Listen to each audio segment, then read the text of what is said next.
This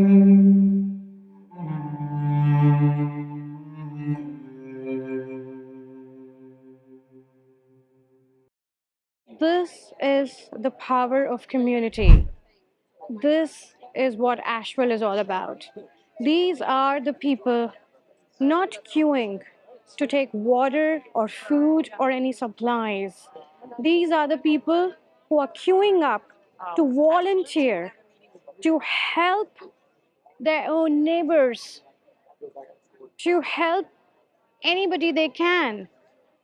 So, this is the Register of Deeds office. They have a daily list of things to be done in a day, which is put up out here, and people queue up to volunteer. Hi, I'm Kaylin. I came today to do well checks. So there's a few different things you can do. You can help people flush their toilets. You do wellness checks. You can help with like paperwork, which is actually really helpful. I just learned. But today I'm just gonna thank you. I just have a list of 2 people that I need to check on and see if there's anything they need, and then I'll report back, and then they'll send me out with what they need. And this is all voluntary. You don't get Yeah, paid for this, but yeah. you're just doing it as a community service. Yeah, everyone here is volunteering. The whole thing is a volunteer Isn't effort. this the beauty of Asheville? Yeah. Isn't this the reason we all moved here to this small mountain town? Yeah, for sure.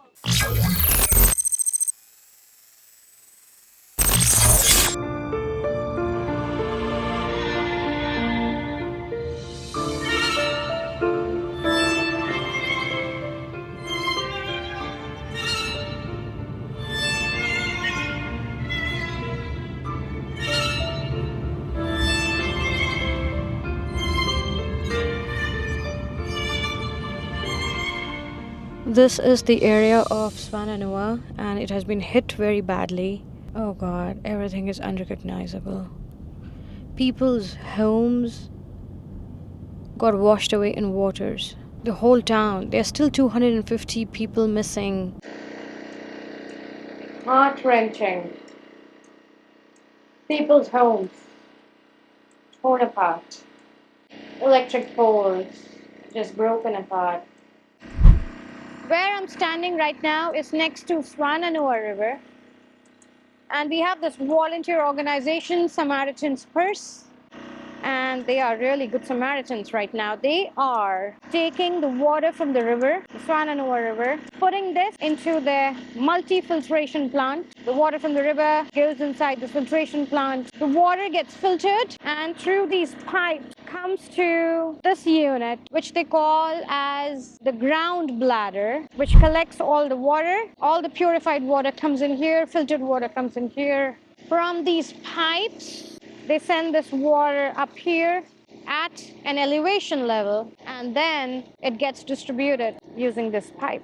And then they have the multiple outlets, and that's how people are getting their water. This entire effort is by Samaritan's Purse. I was told they have set up 3 filtration plants like that. How you doing? So my name is I'm Hunter Bourne. I'm with Hit 'em Right Coffee. I'm out here helping with the disaster relief of the hurricane the best I can, right? So it all started. I was helping out some linemen friends. I'm an ex-lineman. I used to be a lineman. I still actually hold a lineman ticket. I started my coffee company about 5 years ago, and I seen what had happened and heard what is going on here. And so some of my lineman friends were staging, so I thought I would go give them some coffee. Well, one of my really good friends, Nathaniel Sutherland, had actually told me about what happened here and actually give me the coordinates. There's a little church on top of the mountain. It's called Spring Mountain Baptist Church, and told me I needed to go there, and I did. So I loaded up all my stuff. I'm actually from Wilson, North Carolina. That's where my coffee is located, which is on the other side of the state next to the coast. So I loaded my stuff up and went up to the church, and it was just touching what that community has gone through. It was they went through a devastation. Realistically, the whole side of the mountain washed away, multiple, up to about 20 houses. And it's heartwarming for the community that's what happened. And I've only got coffee, that's all it is. But I'm trying to bring some kind of normality. And I never knew the effect that it would have on people, especially when people come and can get a hot cup of coffee. And as crazy as that sounds, I've teared up about 10 times every day.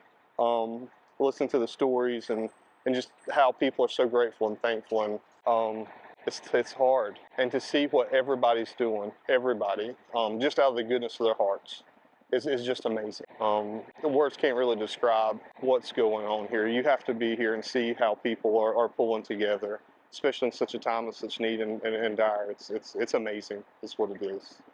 Thank you for doing this. Yes, ma'am.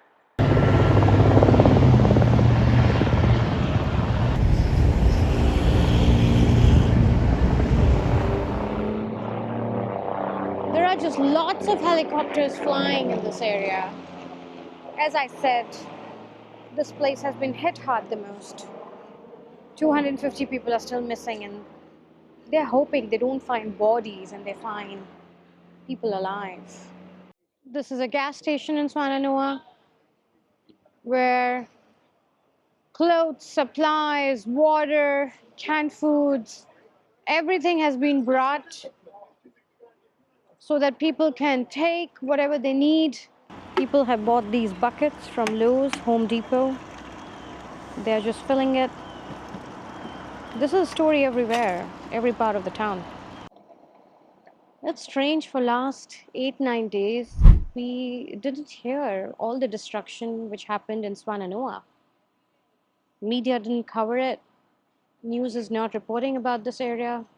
There are 250 people missing, rescue operations on, but people are not talking about it because it's one of those low-income areas. I saw a lot of Hispanics, I saw a lot of black men, black women just over at that aid place trying to grab whatever they can, take whatever supplies they can. Another part of downtown, and as I said, every place is just trying to do whatever they can. I'm right outside Mellow Mushroom. It's a pizza place. Look at the people standing, waiting to get food. They are doing the same thing. They're giving one box per person, and people have lined up. Every restaurant, all small communities, they're coming together and to help, to provide supplies, to provide food. That's what communities, restaurants are doing. I'm standing in front of our favorite dessert place, Old Europe Cafe. They're giving supplies, they're giving food. Whatever they can give, they're giving. They've set up this small place.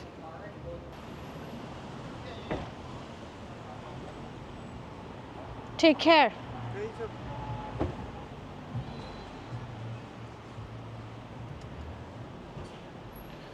Asheville has the largest population of homeless.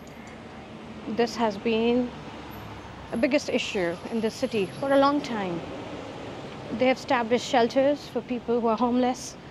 They are providing shelters to people who have lost their homes. We have a community college. It's called AB Tech, Asheville Buncombe County Technical Community College. They have set up a shelter. They're housing people in there. And then local restaurants are giving them food and supplies. The World Central Kitchen. This place is called the Bear Smokehouse. Many people in Asheville who are chefs have gathered here and they are cooking and giving food to people. They're feeding people. There are multiple chefs here as part of the relief team, and they'll start serving from noon. Everything is abandoned. The streets are empty. This area used to be bustling with people all the time. Empty roads. This is the River Arts District, home to all the artists, sculptors, now ravaged with Hurricane Helene. This is a space where all the creative artists, sculptors had their studios. It's literally had. Everything is gone. Look at the condition. This is an aftermath of a hurricane. Abandoned streets. All is left is pile of debris and ruins of hopes and dreams. An area once known for its creativity is destructive. This is the place where all the water came from the rivers. and cause severe destruction. Look at the ground. Look, this is what the map looks like. Everything is closed. All roads are closed. Where I've come is next to America's largest private residence. This is the Starbucks, which is literally right at the entrance of the Biltmore estate. Just see the damage in there. All I hear is sirens and the whole disaster recovery crew stationed right here at the entrance of the estate. This is Biltmore Estate. The whole area is called Biltmore Village. It's devastating to see what is happening over here. There are just relief trucks going in and out.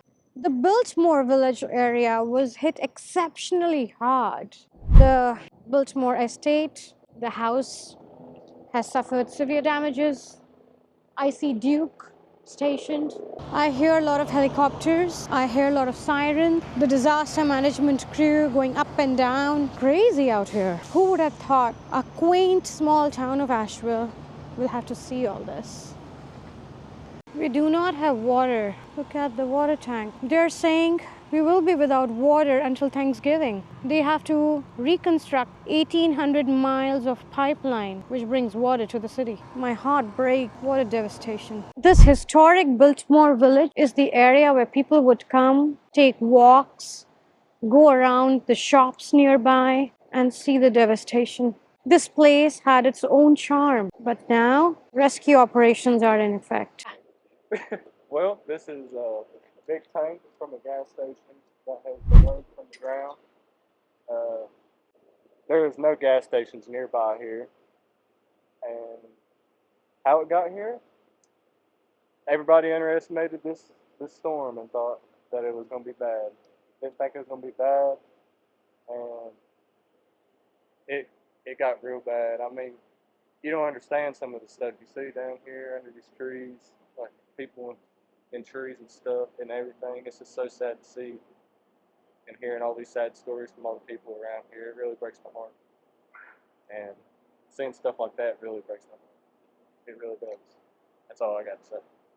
I'm here at the Ayurvedic Institute. Gonna grab some lunch. They've been very generous, cooking every day, every alternate day, giving us some healthy vegan meals. Just gonna go grab some and eat. There's a big old goofy man dancing with a big old goofy girl. Oh, baby, it's a big old goofy world. There's a big old goofy man dancing with a big old goofy girl. Oh, baby, it's a big old goofy world. I said, oh, baby, it's a big old goofy world. Today we are at plant. Every alternate day we come here to eat our lunch. A lot of restaurants are helping in times like this by serving free meals or donation-based meals. And this has pretty much been the way we've been eating, at least for the lunch, because it's difficult to cook and clean without water. So yeah. It's definitely one thing I've seen. I know it's very unfortunate, it's very sad what has happened and the effects of Hurricane Helene. But at the same time, I see people are doing everything in their capacity to help others. With this spirit, we'll get through this. We'll get through this faster than anybody would have thought. People are resilient. People are very supportive of each other. We will rebuild this community. We will go back to our old Asheville, to our old Western North Carolina community. Close-knit, friendly, open-minded, and a community which welcomes everybody from all parts of the world.